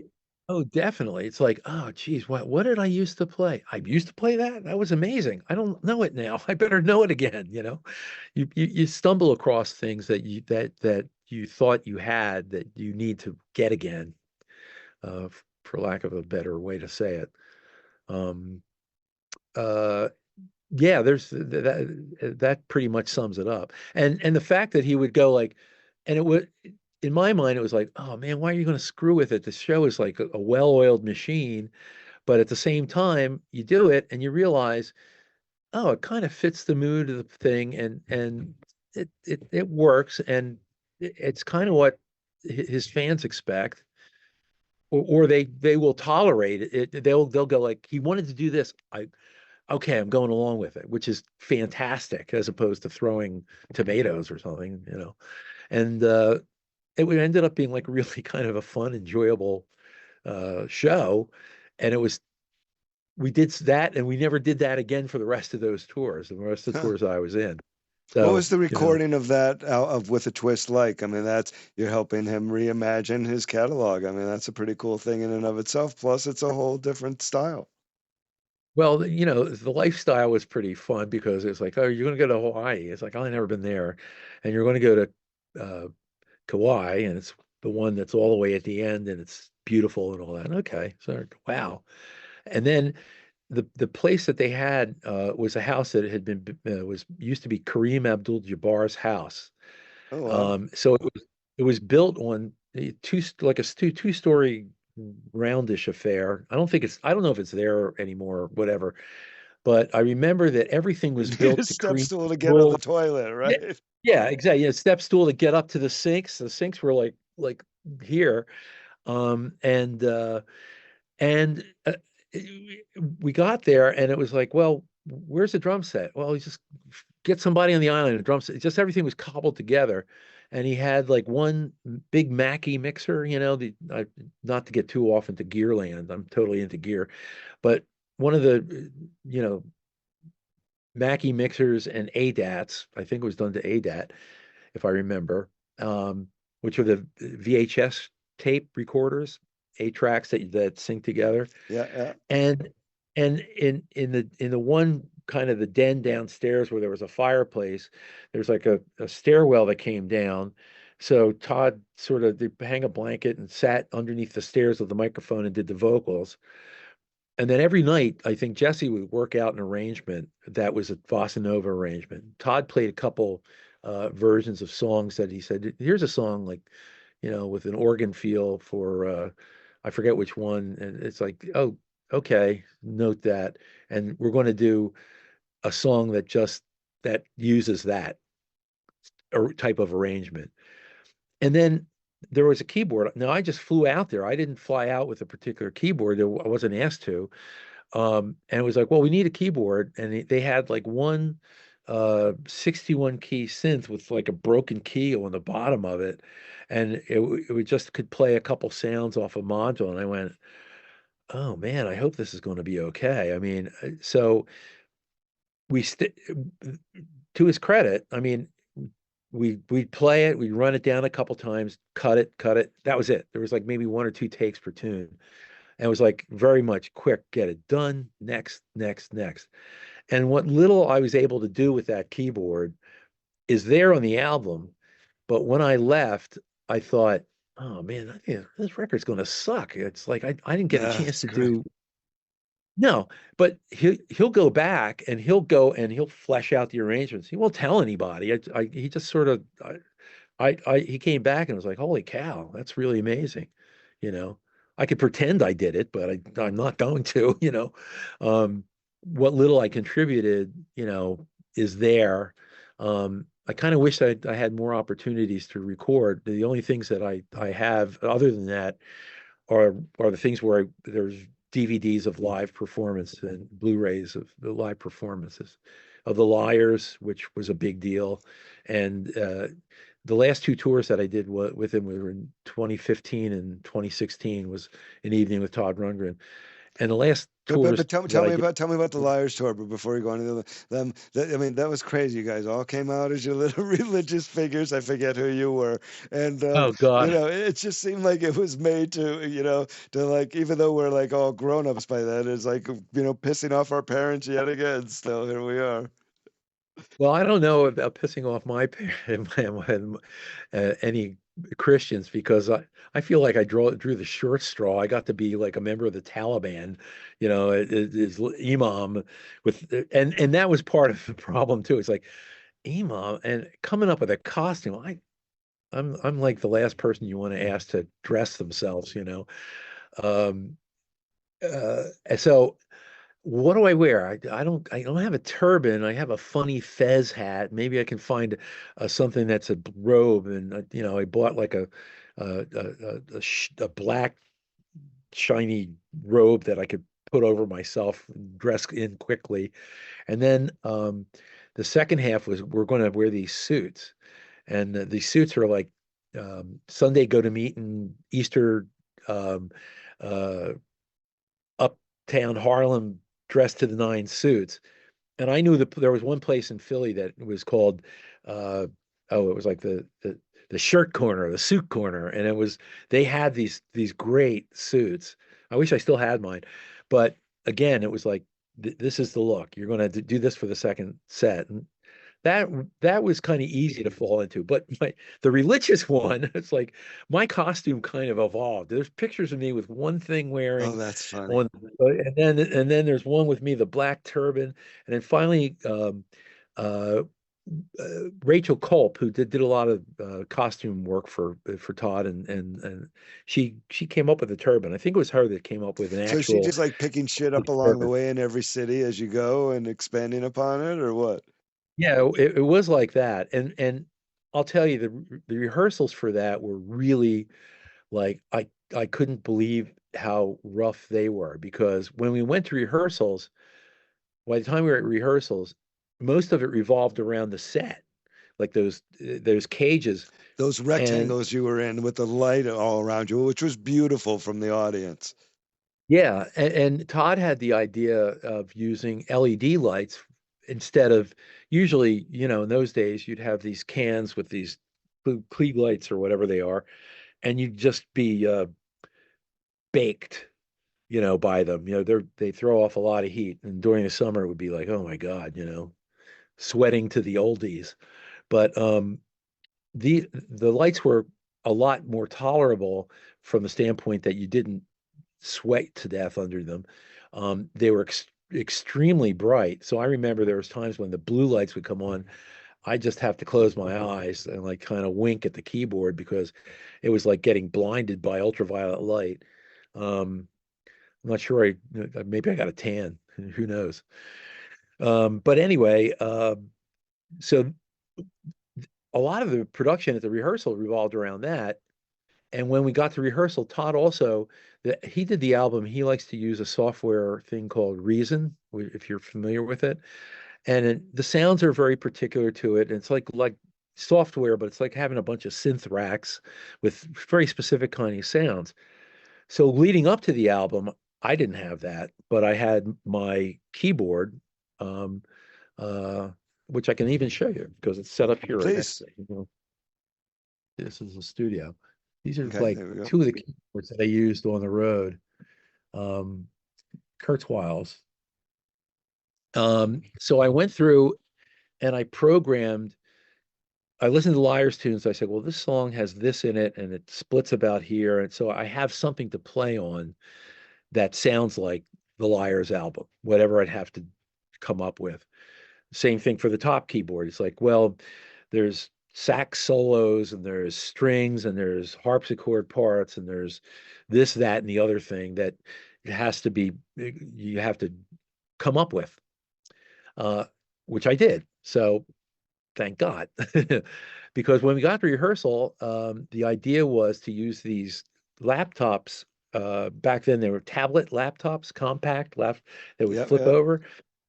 And Todd could not get, I don't know if it was a problem or it was he could not get the reason to work, because the idea was he could just set up his tunes and pick the song and all your sounds would be there and you would play them.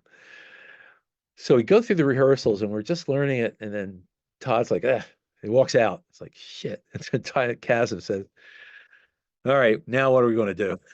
It's like, well, we better say, look, we'll use what we have here and see how good it is for us to actually, work through a tune.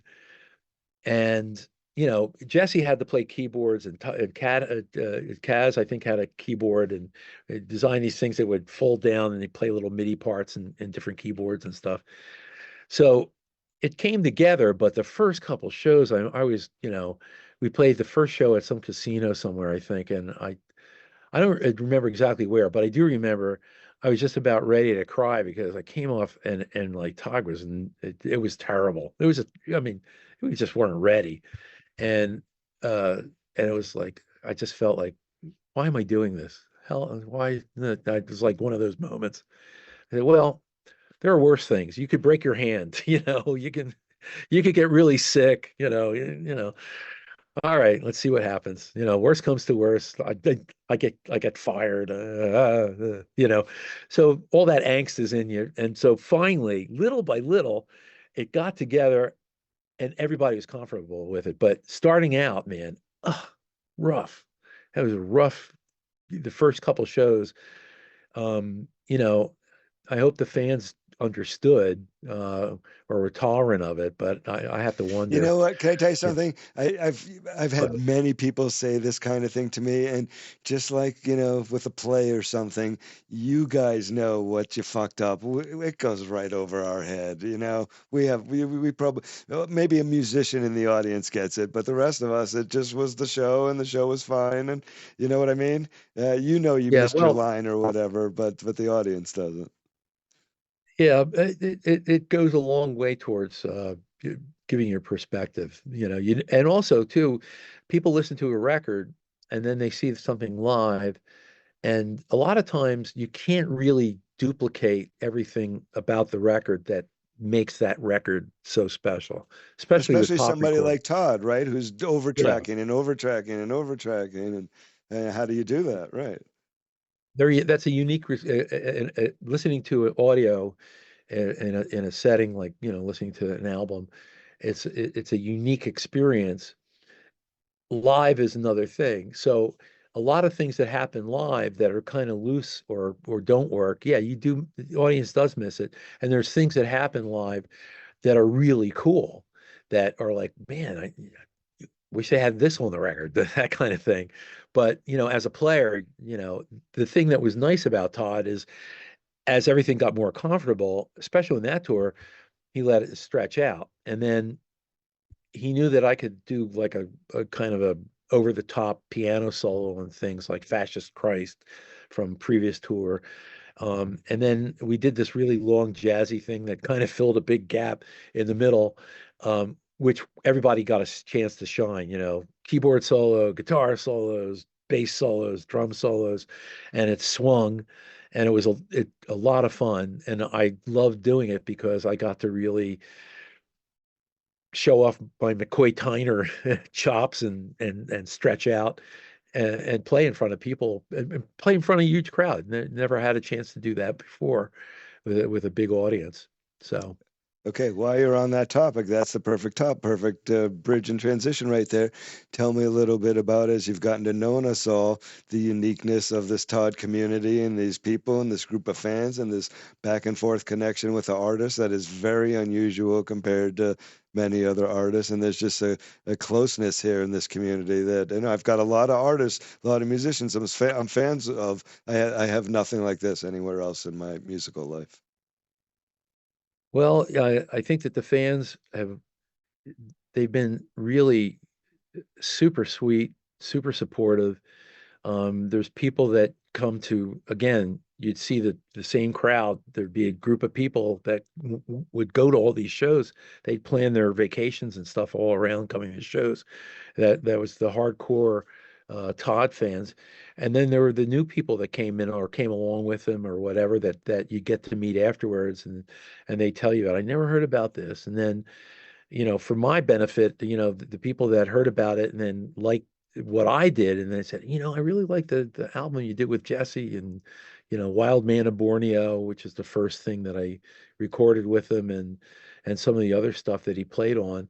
And that I was like, wow, well, that's really nice, And so it's the payoff for having been a musician, to have that kind of attention done on something that you're a part of. As a sideman, it's really Todd's gig, so you're supporting Todd, but the fans were really nice to anybody that plays with them. So, and you get to know some of the people; they become your friends after a period of time. It's really nice. The thing that was nice about Facebook is that I still can connect with some of these people, and they pay attention to everything I post. They love my dog pictures, all the other stuff, ancillary stuff. And it wouldn't have happened if it weren't for Todd, And it then what wasn't for about these retreats we do? Like that's where I first met you, was at the one in California 10 or 12 years ago. Oh God, yeah, you were at the camp, right? That was at the camp, Yeah, yeah. Camp Navarro. Oh, I love that. First of all, I had to play bass, which I like to do, and Chasm wasn't able to do it. He says, I haven't. There's other gigs I might. Can you do this one? I did the other one, and I was like, sure, I'll do it. I better rise to the occasion. But again, bass, four strings, one note at a time, compared to, is something else to me. And it's also for me, it was it's a change of pace. And I enjoy that, whether for bass, I play drums a bit too. When I get a chance to play drums on a recording or whatever, it's like, all right, this isn't my main instrument, but I can cut it, and it's a change of pace. And it's like, okay, I'm a new kid again, that kind of thing. So the camp thing was great because, again, that's a lot more intimate relationship with the fans. It was a lot of fun. I mean, we partied a lot, drank a lot, hang out a lot, bonfires at night, and then just to get to meet a different set of people, the people that only for the first time they came to the camp. They weren't that familiar with it, but they wanted to go, and that was great. Yeah, it's a special, special time. And Todd, Todd doesn't have to do this, but he does it regularly. And it's just, like I said, it's a community like we don't have anywhere else. Okay, let me see what I want to do, and then I got to let you go in a little bit. Jefferson Starship and Paul Kantner, another one of our favorite bands in this community. Tell us about them and coming into their orbit and playing with them. Well, after I did the individualist tour, Prairie was the drummer that was playing with that version of Jefferson Starship, which consisted of Paul Kantner and Marty Ballin. And at that point, Jack Cassidy was still playing bass with them. So, Diane Mangano was Can I ask you a quick question about Jack? Sure. So I've had somebody else say to me that like Jack is his own bass player and everything, and you play drums, so you'll understand this, and that you're just kind of playing along with him, and you may look over at one point, and it's like, what the fuck is Jack doing? And you got to catch up to whatever he's doing or come back to whatever he's doing, and that he's just the most unique bass player of them all because of that. Yeah. Well, he plays like lead bass, but I really liked his sound because he really had like this fuzzy sound. He used to play with a extra amp on the stage that was kind of gave him that grit, along with whatever the back line. Usually was a big SVT refrigerator with 8 speakers in it. Great amp to play through as a bass player. It just makes the fabric of your clothing move with the blasts of air that come forth. Yeah, he plays a lot of notes. I played he was just there. He was the guy. So when you played Crown of Creation or one of the signature Jefferson Airplane kind of tunes with him playing bass, so you go like, oh yeah, that's the sound. That's why this hangs together. They were as a team, those guys, they were the nicest people as far as how they treated you and what they expected out of you, and just it was kind of like, oh yeah, this is kind of like we're in this together, like a really good flower power kind of a vibe. All these years later, and you start to realize with the Starship that those guys all came from being like folk artists that got electric. So, there's this kind of I don't know, the Pete Seeger factor that's in what they do. That's an interesting thing to play behind. And I was told coming into it that, well, Paul can be a bear, he's really, he can be tough. So you got to do this and you got to do that. And so I was forewarned. And then I found out that he liked me a lot. He ultimately liked me a lot. He went to military school, Catholic school. He was an altar boy, I think, at one point. And so I said, I know all about that. And also, he was very appreciative of whatever support he got, no matter how difficult he could be. He was always like, really liked the way you worked with us today, that kind of thing, and very, very supportive. And he was wonderful to work with. Over the years, and just got to know him a little bit, hang out with him, share the occasional cigarette. This guy could smoke a cigarette in an airport and not get caught. Oh, cool. One of those few. Yep. I just remember or if he was going to get caught, nobody was going to say anything to him. One of those, Oh God, no! I remember the one he had this technique. He would wear this kind of like a jacket with a bunch of pockets in it, like a cargo pockets, military jacket, and he'd have like I think it was a Marlboro or non-filter cigarette or whatever, and he would smoke it and he'd kind of cup it in the pocket, and he'd be able to walk around, and he'll have a newspaper, and he's walking around the airport. And this one airport, I forget which airport it was, a smaller airport. But anyway, we flew in there and so he's walking around with a cigarette. Next thing I know, there's like the airport security says, we smelled smoke. And I'm just looking around Paul Cantor's walks right past. They're going this way, and he's walking right past them. I said, and everybody's kind of, yeah, that's Paul, you know. So Um, funny. the last gig that I did with them, it's a long time ago, was the Belladrum Festival. I think I had that right. That was in Scotland, and we played a bunch of UK dates with a different drummer, a guy from England, Tony Morley, I think his name was, um, and Kathy Richardson was the singer.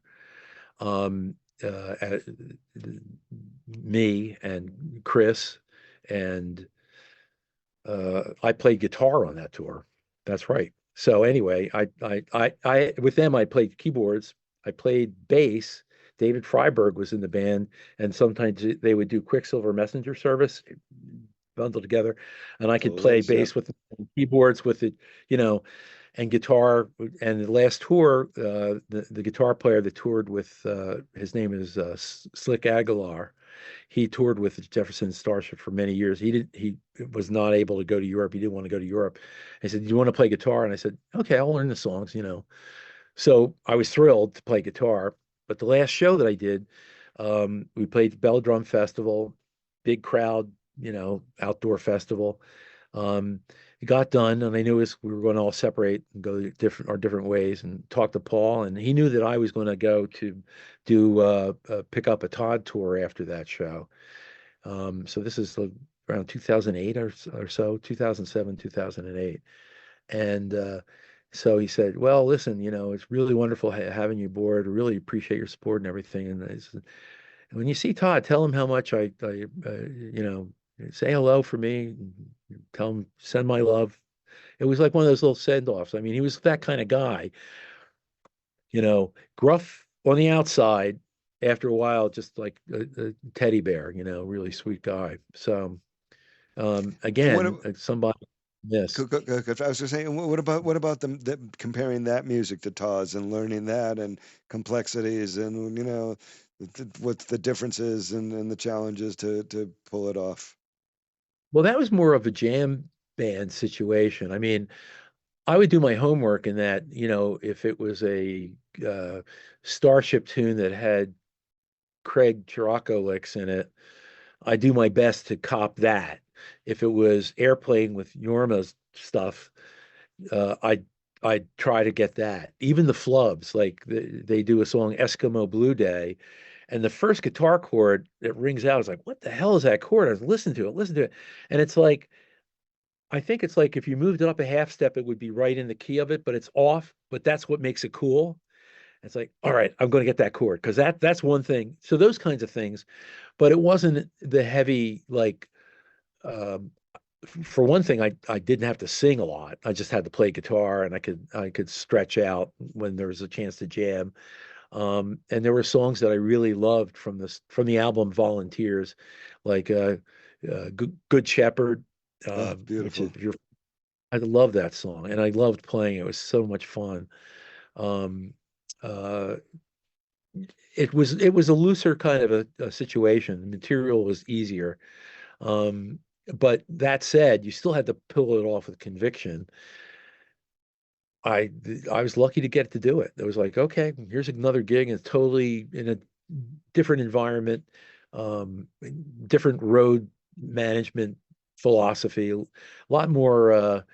When we went to a foreign city, it would be like, all right, we're in a foreign place. We're going to go to all these little different places, go off on tangents and have treks and so forth. The manager at the time was really into doing traveling like that, and so I appreciate that aspect. It was a really great way to see the world, you know. And again, learn while you earn, you know. You come into it and you go like, oh geez, all right. Oh, with Todd, the same thing. It was like the first gigs, you're just, well, I know I'm getting paid, so you know, Keep going. just get it together and then you can enjoy it. But learn while you earn. So Do you get a sense when you're on stage with Paul Kantner and Starship of the largesse of that band and history of this Woodstock band and how important they were? And even though it's years later, do you still get that and sense that and feel that in the connection with the crowd and what you're seeing every night? I think so. Yeah, it, they again the fan thing, I think, across the board is somewhat like that. With the airplane and the Starship thing, I always felt like they had this sort of the tie back to Woodstock feel, and it was, I guess, in a way, a bit nostalgic, but at the same time, you were currently playing and you're jamming and you're making up new parts and things like that on the fly. Things you'd come up with on the fly with them was fine, you know. You could really stretch out, in my experience. Um, Again, nice people. Um, we saw more like motorcycle guys and stuff along the way. Um, uh, More of a hippie vibe, I guess, you know, I guess, but a lot of it overlapped. I mean, it was Right, pretty right. cool. What a I great just was, catalog. yeah, Just great amazing catalog. stuff. Okay, so 27 years ago, where were you and what were you doing when these new terms, Napster and file sharing and piracy and all this Oh, came about? And how did it make you think about what you did as a professional? And how did you have to change and advocating for yourself now going forward? And the labels aren't as powerful or as willing to toss money around as they were, prior, and et cetera, et cetera. well, yeah, I mean, with Napster, I remember thinking like, well, everybody prior to Napster was, you would get in trouble recording on a cassette tape because that was a duplication of something. And this was like an even more insidious way to just do an end run around that. Um, but what I was, what was disappointing about it, and still is disappointing about it, was the number of people that said were mad that they'd have to pay for anything coming off of it. And I go like, but they would say at the same time, music, it's the most important thing in my life. It means so much to me. And you go like, well, why don't you want to pay, full price for a song, uh, and not get it for relatively peanuts and give it away for free? Come on, this music is important to me. I need to get it for free, So, what's wrong about free? And so that to me was like, okay, well, music in the grand scheme of things, to me, it was always really important. It's more of a spiritual thing, and it doesn't really ultimately. You could see where money isn't the main consideration about it. It's more like it's a spiritual thing. That said, when you pay $500 to drive 2 hours to play a gig that pays $125, that's the life of, gigging.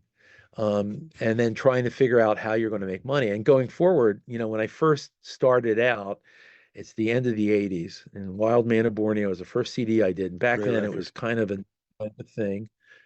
Um, and I I was able to make money selling it, just like with a couple ads in Guitar Player and a couple ads in music stuff and word of mouth. And people would send a check in the mail, and I send a thing off in the mail. And I was like, oh, I can show some kind of return on what I did. And then as time went on, I mean, the last CDs that I've done and everything that I have now, they basically sit and collect dust for the few people that want to actually own them. Now vinyl is sort of had this resurgence, but even that, there's only going to be a few people that will physically spring for a vinyl record, even though it's like a kind of a trend or it's kind of a neat thing. It's not like the old days, because the old days there wasn't an internet, but there was a vinyl record with a bunch of stuff to read on it, and that was kind of like your information flow. Now it's a nice artifact. They're great sounding things and they're neat to have. And they're the things that if I could sell my CDs dollar for dollar, just I'd get something back for it. The stuff that goes on Apple Tunes and Spotify and so forth, and Deezer and the Amazon, pennies, Oh, tiny well, pennies. what was Only, the only carp deal was 0.007 cents per stream or some shit like that. It was awful. Yeah, well, yeah, I show, it's like, well, I'm doing this clearly just to basically, bookmark my stuff officially, but I do it at a loss. And I continue to do it as long as I can afford to do it. And that's how I've been operating at this point. I can't really tour it at this point. Health-wise, I have my issues with traveling and stuff. So uh, I'm doing okay. I'm doing really actually well. But the idea of going out and slugging it out without having tour support or a lot of money infused into it by an angel, it's not going to happen. So I'm hoping that people will gravitate towards what I do. I mean, talking with you, I hope people see this and go like, "Oh, check out John's stuff," and Please do. And let them know so, about. along those lines, tell us about another thrilling episode that you did during COVID and everything. And it's a double album, which is kind of unheard of these days, which I love. There's a lot of film score sounding songs in there, which I love. I'm a filmmaker in my day job, so I'm working on this documentary series now. So scoring stuff I just We have to love. And talk. so, yeah. So there's some great. Maybe you need some incidental music. I'd be dying Yeah, to get into that. I'd love to discuss. So yeah, so tell me about this last solo record of yours and how you did it during. First of all, how do you make an album during COVID? Do you have anybody involved with you, or is it all you, or what's going on there?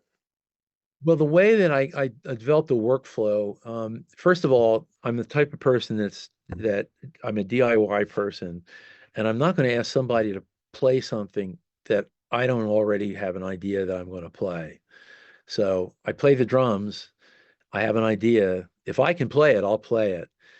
Bass, guitar, keyboards, everything, percussion. So I'll work out an arrangement. It worked out. Ideally, I'd love to be able to take a band in the studio, have everything organized like I used to do. Show up. Here's your charts. Let's get this down. Get a good take. The way it is now, I'll rough out a song. I'll use Sibelius to even write out all the parts. That helps me know exactly where everything has to go. That I can give to somebody over the internet, file share. Say, all right, in the case of Chasm and Prairie, which I got to play on a couple things, I got Chasm to play bass on a song. It's like, here's the tune, here's the bass part. Go ahead, just send me back bass tracks, and here's what I require. I'll line them up. And then the only interaction that I really had at the end of it was when all the tracks came together. I'd sit down with this friend of mine. His name is John Anthony. He's one of the engineers that we go way back. And he was an engineer for a long time at Sigma Sound Studios, the sound of Philadelphia. So, but he put it together, and he did help me do the mixing. He's responsible in large part for how good that sounds. Other people like Robert Martin was able to play then, and I got reconnected with him, and I said, Bob, I need some tenor sax, here. And with him, I knew I could send a total chart, and he could just read it, and he would, if there was anything that he could do that he needed a direction on, one word. Show up first, show up on time, play it right the first time. That was his credo. And then the other part was, it was me. I had to play guitar because there's no Jesse at this point. And going into this, I knew Jesse was, he had his issues and everything, but I thought this would be really great to have him work on this record. And we talked about it. And then he passed away. I mean, he knew about it. He had heard some of it. I think I said one or two of the early things, and we used to chat fairly regularly. So it clearly, I wanted it to be like sort of a takeoff on records that I really liked, like Blow by Blow and Jeff Beck. Mahavishnu Orchestra. Clearly, I covered one cover of John McLaughlin's song, Dragon Song. And I wanted to work with the people that I like to work with, getting Prairie to play on things. Van Romain played drums on a lot of it. There's a friend of mine that's local. He's a really great drummer. His name is Richie DiCarlo, and he was really generous with his time and uh, contributed to the drum tracks. Um, but I believe me, I'd have the tracks written out all the way. With Richie, he could read them down. Van is somewhat in the same case. Prairie could just hear it and he would play something. And with him, it's like just play, come up with something. And his feel is so great on the things he played on. There's this bossa nova tune, which is at the end of the record. I just love what he did on it. So it's not anything. There's something that I can't even come close to, So it's like, oh yeah, this is really great. So is this just a collection of songs that spilled out of you over time, or did you write these with a theme in mind for this album, or is there a connecting thread there at all? Because it is many different genres from tune to tune. Well, I don't. I try not to think in genres. I think maybe the sound of the guitar kind of links through it, kind of gives it some kind of glue. But I'm not so concerned about, something being in this style and then another style. It can rock out, it could swing, it could samba. As long as the music is like interesting enough to pull you into it, that's kind of my that's what I wanted to do. With COVID, what happened was, I mean, everybody was isolated, and I hadn't had a lot of time in my own studio, which is where I'm at now. So I said, okay, I'm going to do a couple things. One, I'm going to really use the Sibelius, which is the scoring mechanism, and get more into it because I had let that go for a long time. No, I love that. I And love that program. Like I'll be working with somebody in post and they go, "Can you put in a trumpet there, or take that up, or take that down?" And it's the greatest thing that you couldn't have done before. So it's so cool. yeah, it's you basically you don't have to have somebody like, rescribe it. You don't need to pay a copyist. And it is flexible that way. And a lot of the tracks I did that way, and I could just take, okay, I did it in Sibelius. Here's all the MIDI tracks. Just export the audio. They line up. Now I'll replace the keyboard parts with what I want to do is make it a little bit more human. And there you go. I'll put the guitar over top of it and give it a good sound. Here's the saxophone. It's killing. Here's, the additional percussion. John Anthony did a lot of the additional percussion on it. And he, it gave him free rein to an extent, so you have some input, and it would just tweak it up a little bit more. So I'm happy about that, so. That's so cool. Well, it's a really strong album. I very much enjoy it. And then and what about this film score sound thing? Is that just something that's there? Were you thinking about that at all? Well, I've never been really given the opportunity. There's been times way in the past where somebody said, send stuff out to LA, for a vampire movie or something. And I'd knock off a cassette. And then I'd hear from the director. He says, well, we have 20 guys out here that can already do that. It's like, all right, well, I know it's LA, Right, of course. Okay, then.